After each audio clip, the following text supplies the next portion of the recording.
Hey everybody, Amy here with Garden Up. Today on this edition of Weed Wednesday, what I want to talk about is this little guy right here. You might not even really be able to see it because it's so small, but these little guys, this is called prostrate knotweed. These branches get 1 to 3 feet long and they just kind of creep along the ground and they kind of curl up at the ends. They have little tiny pink flowers and they seed at the end of the year. But it's an annual weed, it's not a huge big deal. It's nothing like the Japanese knotweed that I battled in this area before.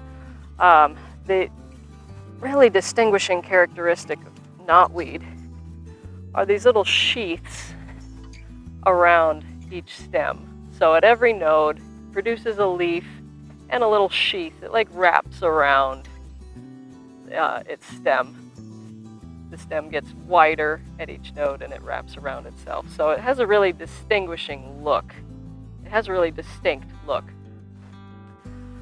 So, but digging it up is pretty easy. It's just a simple taproot, not very long, not a big hairy deal, but you do want to get it before it goes to seed. Luckily, I think I did that this year. I've got this one and a couple other knotweeds over there. But these are not a big deal to get rid of. So easy peasy, just get it before it seeds.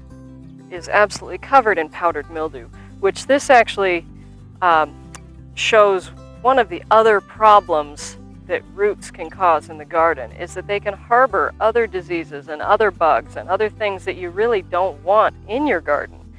Like, I don't care that this is covered in powdery mildew, because it's a weed and I'm going to get it out anyway. But could this powdery mildew transfer to some of my other plants where I don't want powdery mildew, right? So I want to keep the weeds gone so that there's space between each plant and it's less likely to transmit things like this to my good plants.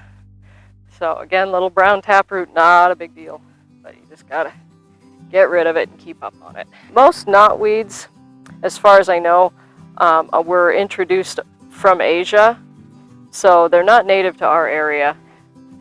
You do want to get these gone before they take over. I don't know if they're on the noxious weed list or anything, but they're just a pain in the neck, so you want to get rid of them in your garden.